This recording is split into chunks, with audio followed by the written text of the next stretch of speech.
আসসালামু আলাইকুম, সকলকে প্রীতি ও শুভেচ্ছা জানিয়ে শুরু করছি মেডিক নার্সিং কোচিং কর্তৃক আয়োজিত আমাদের ধারাবাহিক আয়োজন। আজকে আমরা বিগত সালের প্রশ্ন ব্যাংক নিয়ে আলোচনা করব। অর্থাৎ এই ক্লাসটি খুবই খুবই গুরুত্বপূর্ণ হতে যাচ্ছে যারা এই বছর নার্সিং ভর্তি পরীক্ষা দিতে যাচ্ছে। তোমরা জানো যে বিগত সালের প্রশ্ন ব্যাংক প্রত্যেকটা পরীক্ষার্থীর জন্য খুবই খুবই গুরুত্বপূর্ণ। আমরা কথা না বাড়িয়ে আমরা সরাসরি ক্লাসে চলে যাচ্ছি। খেয়াল করে দেখো, আমাদের আজকের আলোচ্য বিষয় হচ্ছে ধাতু। ওকে, সো এই ধাতু এই টপিকটা আমাদের এই মেডিক নার্সিং কোচিং এর প্রত্যেকটা শিক্ষার্থীর জন্য খুবই খুবই গুরুত্বপূর্ণ। দেখো, প্রতি বছর এইখান থেকে প্রশ্ন আসলে আমাদের শিক্ষার্থীরা কিন্তু বিড়ম্বনার শিকার হয়, অনেকের কাছে এটা অনেক কঠিন মনে হয়। তবে আমি আজকে খুব সহজভাবে এই টপিকটা নিয়ে আমরা আলোচনা করব। খেয়াল করো, এই প্রশ্নটা 2018 এবং 19 ভর্তি পরীক্ষা সেশনে এসেছিল। আমাদের প্রশ্নটা ছিল কি, ক্রিয়ার মূলকে কি বলে। আমরা একটু খেয়াল করি, দেখো আমাদের প্রশ্নটা কি ছিল, ক্রিয়ার মূলকে কি বলে। আমরা তো জানি যে ক্রিয়াপদের দুইটা অংশ থাকে। তুমি খেয়াল করো, ধরো আমি এখানে লিখলাম যে পড়া, এটা হচ্ছে কি একটা ক্রিয়াপদ। এখন এই ক্রিয়াপদের দুইটা অংশ, যেমন আমরা যদি এটাকে বিশ্লেষণ করি আমরা কি পাবো, পর যোগ পড়া। এখন এই ক্রিয়াপদের যে মূল যে অংশটা, অর্থাৎ মূল অংশটাকেই বলা হয় ধাতু। তার মানে এই প্রথম যে প্রশ্নটা, অর্থাৎ 18-19 সেশনে আসা প্রশ্নের অ্যান্সারটা কি হবে, ধাতু। অর্থাৎ আমরা জানলাম ক্রিয়ার মূল অংশকে বলা হয় ধাতু। আমরা যদি ঠিক পরের অংশে যাই, দেখো এই প্রশ্নটা 2017-18 শিক্ষাবর্ষে আসা একটা প্রশ্ন, যে ক্রিয়াপদে মূল অংশকে কি বলা হয়। দেখো একই টাইপসের প্রশ্ন আমাদের 2017-18 শিক্ষাবর্ষে এসেছিল, আবার 18-19 শিক্ষাবর্ষ এসেছিল। তার মানে কি, ধাতুর এই প্রশ্নগুলা কিন্তু প্রায় সময় রিপিটও হতে পারে। তাহলে আমি আজকে এমন কিছু বলবো যে আমাদের পরীক্ষার জন্য যাতে প্রশ্নটা কমন আসে, এরকম কিছু আমি বলার চেষ্টা করব। তাহলে আমরা সেম প্রশ্নটা অ্যান্সারটা করে ফেলি, ধাতু, যেটা আমরা অলরেডি একটু আগে অ্যান্সারটা করে ফেলেছি। ওকে, তো আমরা এখানে আরেকটা কথা মনে রাখবো, এই টাইপসের আরেকটা প্রশ্ন এসে থাকে যে ধাতু কত প্রকার।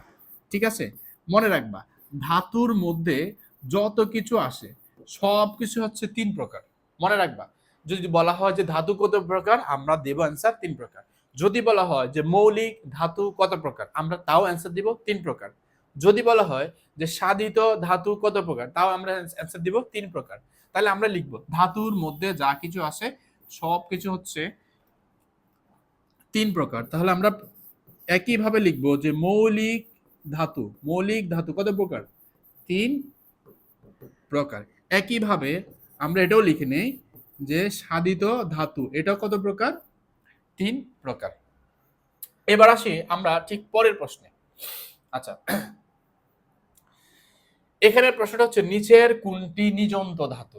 আমরা যদি খেয়াল করি, অনেক সময় আমাদের কাছে নিযন্ত ধাতু বা অনেক সময় প্রশ্নটা কি বলা হচ্ছে এটা আমাদের কাছে অনেকটা কঠিন মনে হয়। আচ্ছা, এখন আমি তোমাদেরকে এই বিষয়টা একটু ক্লিয়ার করি। নিযন্ত ধাতু আমরা একটা নোট করব, সেটা হচ্ছে যে, খেয়াল করো যে প্রযোজক ধাতু, প্রযোজক ধাতু সমান নিযন্ত ধাতু, নিযন্ত ধাতু।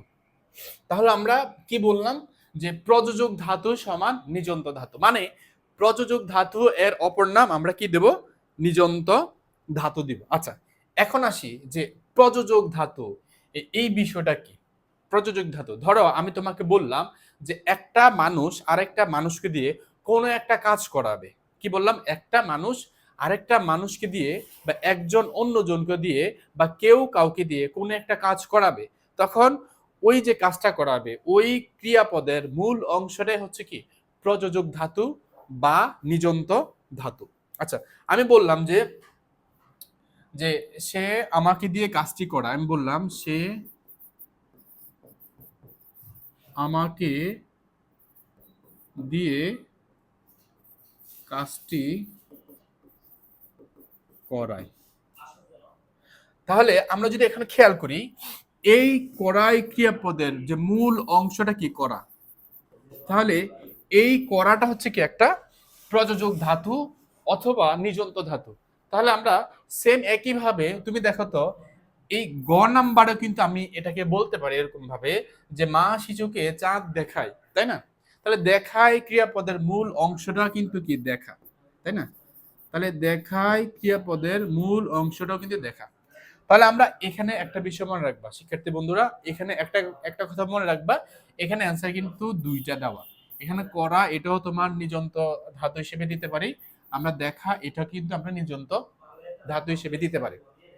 এখন এরকম প্রায় সময় কিন্তু ভর্তি পরীক্ষা কিন্তু আমাদের অ্যান্সার দুইটা হয়ে থাকে। তাহলে সেই ক্ষেত্রে আমরা কি করব, আমরা প্রথমটা অ্যান্সার দিতে পারি আবার শেষেরটাও দিতে পারি। তাহলে আমি এখানে গ নাম্বারটা দিতে পারি অথবা গ নাম্বারটা যে কোনো একটা দিলে হবে, কোনো প্রবলেম নেই। আচ্ছা, এবার আমরা যদি খেয়াল করি যে 2 নাম্বার প্রশ্নটা, যে সংস্কৃত ধাতু নিচের কোনটি? ওকে, তাহলে আমরা এইখান থেকে যে সংস্কৃত ধাতু নিচের কোনটি, আচ্ছা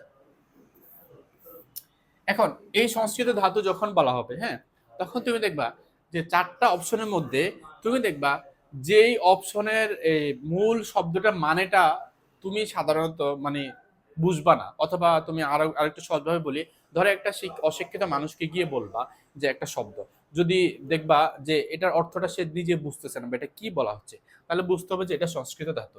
সংস্কৃত ধাতুর মূল মিনিংটা অনেক কঠিন হয়, অনেক অনেক। আর তুমি দেখো এখন আমরা 4টা অপশন যদি খেয়াল করি, যেমন দেখো শোন, এটা কিন্তু আমরা কিন্তু সচরাচর ব্যবহার করে থাকি, হ্যাঁ, যেমন বাংলা ধাতুগুলো কিন্তু আমরা সচরাচর ব্যবহার করে থাকি, বা এগুলোর মিনিং কিন্তু ইজি হয়। মানে কহ মানে হচ্ছে বলাকে বোঝানো হচ্ছে, আঁক মানে হচ্ছে কোনো কিছু আঁকাকে বোঝানো হচ্ছে, কিন্তু এই 3টা অপশনের মানেটা কিন্তু আমরা খুব সহজে কিন্তু বুঝতেছি, মানে এটা মিনিংটাও কিন্তু বোঝা যাচ্ছে, তাই না? কিন্তু হস, এটা মিনিংটা কিন্তু বোঝা যাচ্ছে না, তাহলে এটা একটু কঠিন। তাহলে মনে রাখবো সংস্কৃত ধাতুর মিনিং গুলো কিন্তু অনেক কঠিন হয়ে থাকে, বা এটা আমরা সাধারণত আমাদের কাছে এটা কমন মনে নাও হতে পারে। তাহলে এই ক্ষেত্রে আমরা এভাবে অ্যান্সারটা করতে পারি সংস্কৃত ধাতু। তোমার কাছে যেটা বলি যে অপশনের মানেটা অনেক কঠিন মনে হবে, অর্থটা বুঝতেছো না, আমরা সেটা সংস্কৃত ধাতু দিয়ে দিব। এছাড়াও সংস্কৃত ধাতুর মধ্যে তোমার কি কি থাকতে পারে, যেমন রিকার থাকতে পারে, রেফ থাকতে পারে, হ্যাঁ, এরপরে আরো জফলা থাকতে পারে, হ্যাঁ, ওকে। তো এরকম ভাবে আরো অনেক কিছু থাকতে পারে, আমরা আস্তে আস্তে এটা নিয়ে আলোচনা করব। এবার আসি, আমরা যদি খেয়াল করি যে নিচের কোনটি বাংলা ধাতু, আচ্ছা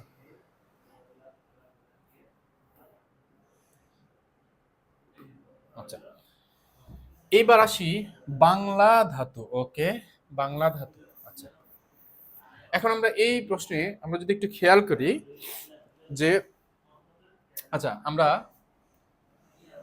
এই যে ক্রি, প্রথম 1 নম্বর অপশন যে ক্রি, মনে রাখবা যে অপশনে তোমার রিগার্ড থাকবে, যে অপশনে কি থাকবে রিগার্ড থাকবে সেটা হচ্ছে সংস্কৃত, তাহলে এই ক্রিটা হচ্ছে একটা সংস্কৃত ধাতু। আচ্ছা, এরপরে টান, এটা হচ্ছে একটা বিদেশি ধাতু।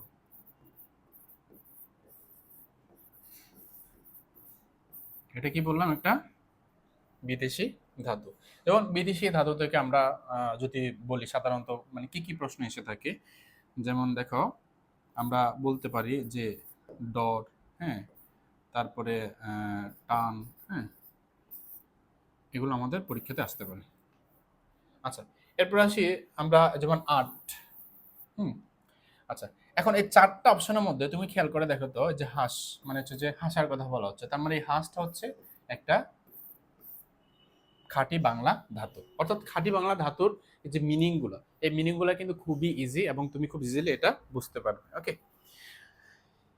তারপর আমরা পরের প্রশ্নটা যদি দেখি যে কোন ধাতুকে নিযন্ত ধাতু বলে, আমরা কিন্তু এই টাইপসের একটা প্রশ্ন কিন্তু একটু আগে সলভ করে এসেছি, ওকে।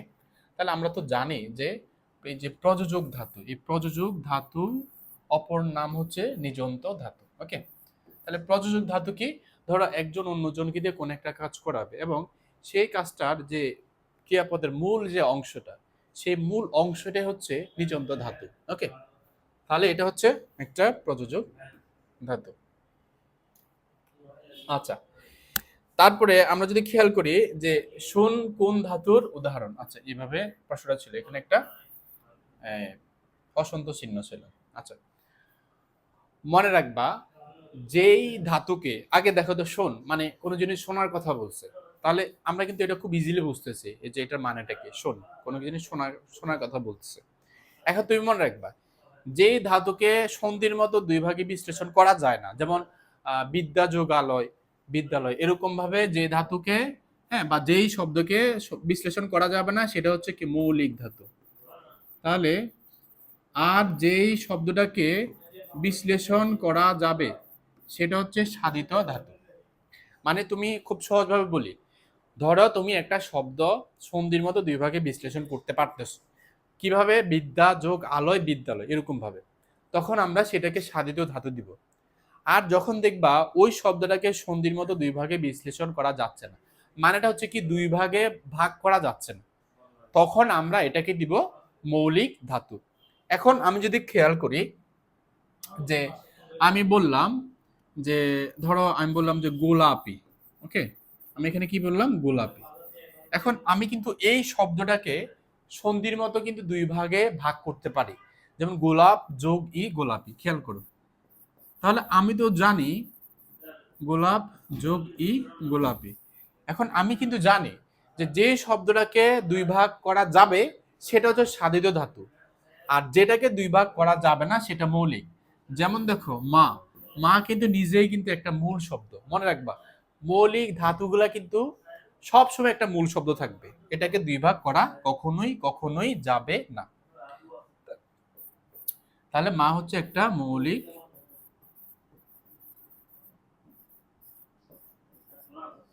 মৌলিক ধাতু। এখন আমি যদি খেয়াল করি যে আমাদের 5 নাম্বার যে প্রশ্নটা, এখন এই 5 নাম্বার এই প্রশ্নটা শোন, তাই না? এখন এটা কিন্তু নিজে একটা মূল শব্দ, এটাকে কিন্তু সন্ধির মতো ওই যে গোলাপ যোগ এ গোলাপি এরকম ভাবে কিন্তু ভাগ করা যাচ্ছে না। এই কারণে এই যে শোন, এটা হচ্ছে কি একটা মৌলিক ধাতু, তাই না? এটা হচ্ছে মৌলিক ধাতু। এখন এই প্রশ্নটা যদি ধরো এইভাবে আসতো যে সোনা এটা কোন ধাতু, তখন কিন্তু আমরা দিতাম সাধিত ধাতু, কারণ এটাকে কিন্তু আবার দুই ভাগ করা যাচ্ছে। যেমন দেখো সোন যোগ আ, তাই না, সোনা, তাহলে এটা কিন্তু আবার সাধিত ধাতু। আচ্ছা, আমরা যদি 6 নাম্বারটা যদি খেয়াল করি যে যে গজা কোন ধাতুর উদাহরণ। আচ্ছা, এখন তুমি দেখবা আমি একটু আগে বললাম একটা কথা যে যেই ধাতুকে বা যেই শব্দকে সন্ধির মতো দুই ভাগ করা যাবে আমরা সেটাকে দিব সাধিত ধাতু, আর যেই শব্দটাকে সন্ধির মতো দুই ভাগ করা যাবে না, হ্যাঁ, সেটাকে দিব আমরা মৌলিক ধাতু। এখন দেখো গজা, এখন তুমি এটা দেখো তো গজ যোগ আ, গজা, তাই না? সন্ধির মতো কিন্তু আমি খুব ইজিলি কিন্তু দুই ভাগ করতে পারতেছি, দ্যাটস ওয়াই আমরা এটাকে কি দিব? এটাকে দিব সাধিত ধাতু। তাহলে এটা হচ্ছে সাধিত ধাতু। ওকে, এখন আমরা আসি 7 নম্বর প্রশ্নে যে পাঠক কোন শ্রেণীর ধাতু থেকে গঠিত। এই মনে রাখবে, এই টাইপসের প্রশ্নটা কিন্তু ইম্পর্টেন্ট, এই টাইপসের প্রশ্নটা ইম্পর্টেন্ট যে পাঠক কোন শ্রেণীর ধাতু থেকে গঠিত। ওকে, ইম্পর্টেন্ট, খুব ইম্পর্টেন্ট, খেয়াল করো। এখন পাঠক শব্দের ঠিক শেষে দেখো তো অ, পাঠক, তাই না? অ, ধরো তোমার প্রশ্নটা আসলে এইভাবে গ্রাহক, দর্শক, তাই না? আমি এখানে লিখলাম দর্শক, তাহলে এখানেও কি শব্দের শেষে অ, তাই না? তো মনে রাখবা কোন শব্দের শেষে যদি অক থাকে, গ্রাহক, পাঠক, ঘাতক, দর্শক, এরকম ভাবে যদি অক থাকে আমরা সেটাকে সংস্কৃত ধাতু দিব। আচ্ছা, আর কি কি থাকবে সংস্কৃত ধাতুর মধ্যে? যেমন রেফ থাকবে, রিকার্ড থাকবে, হ্যাঁ, তারপরে তোমার রফলা থাকবে, হ্যাঁ, শেষে অক থাকবে, এগুলো হচ্ছে কি সংস্কৃত। আবার সংস্কৃত ধাতুর মিনিং গুলা কিন্তু সাধারণত আমরা বুঝতে পারি না। যেমন দেখো পাঠক বলতে মানে কোন জিনিস মানে পড়ার কথা বলা হচ্ছে, যেমন পঠ যোগ অক পাঠক, এর মূল শব্দটা। আচ্ছা, এবার আসি, আচ্ছা এবার আসি আমাদের 8 নাম্বার প্রশ্নে যে শব্দের ধাতু বোঝাতে কোন চিহ্ন ব্যবহৃত হয়। মানে রাখবা ধাতু বোঝাতে সব সময় ধাতু বোঝাতে কি বসে? এই যে রুটের মতো যে চিহ্নটা, এটা ব্যবহৃত হয়। ধাতু বোঝাতে সব সময় সারা জীবনের জন্য আমরা এই চিহ্নটাই অ্যান্সারটা করব। ওকে, তাহলে ধাতু বোঝাতে সবসময় এই রুটের মতো চিহ্নটাই ব্যবহৃত হয়। ওকে,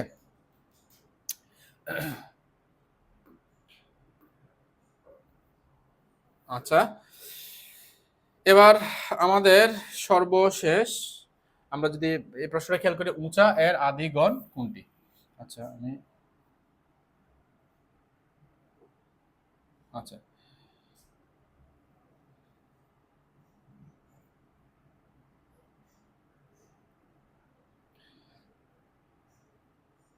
তাহলে আমরা এই প্রশ্নটা দেখি, উঁচা এর আদিগণ কোনটি? আদিগণ, গণ মানে হচ্ছে কি শ্রেণী বিভাগ, মানে এর আদি মানে পূর্বের শ্রেণী বিভাগটা কি ছিল? উঁচা। উঁচা আমরা জাস্ট এটা পড়ে নিয়ে, উঁচা এর আদিগণ হচ্ছে ঘোড়া। তো আমরা ঠিক এইভাবে কিন্তু আমাদের এই ধাতুর টপিকটা তো আমরা সলভ করলাম। এইভাবে আমাদের বিভিন্ন বছরে আসা প্রশ্নগুলা, মেডিকেল সরি নার্সিং, বিভিন্ন ভর্তি পরীক্ষা আসা প্রশ্নগুলো ঠিক এইভাবে আমরা সহজে ব্যাখ্যা করে নিব। তো এরকম আমাদের ভর্তি পরীক্ষার বিগত সালের প্রশ্ন ব্যাংকগুলোর সলিউশন বা সলভ ক্লাসগুলো সহজে দেখতে আমাদের এই পেজের সাথে থাকো। তো তোমাদের জন্য আরো নতুন নতুন ক্লাস থাকবে এবং গুরুত্বপূর্ণ ক্লাস থাকবে। যারা এই বছর ভর্তি পরীক্ষা দিতে যাচ্ছ, নার্সিং ভর্তি পরীক্ষায় অংশগ্রহণ করতে যাচ্ছ, তাদের জন্য অবশ্যই ভালো কিছু থাকছে। তো তোমরা তোমাদের বন্ধু বান্ধবদেরকে মেনশন করে দিবা, আমাদের এই পেজে নিয়মিত এই ধরনের গুরুত্বপূর্ণ ক্লাসগুলো থাকবে। তো সকলকে ধন্যবাদ জানিয়ে আজকের ক্লাসটা আমরা এখানে শেষ করলাম। আল্লাহ হাফেজ, আসসালামু আলাইকুম।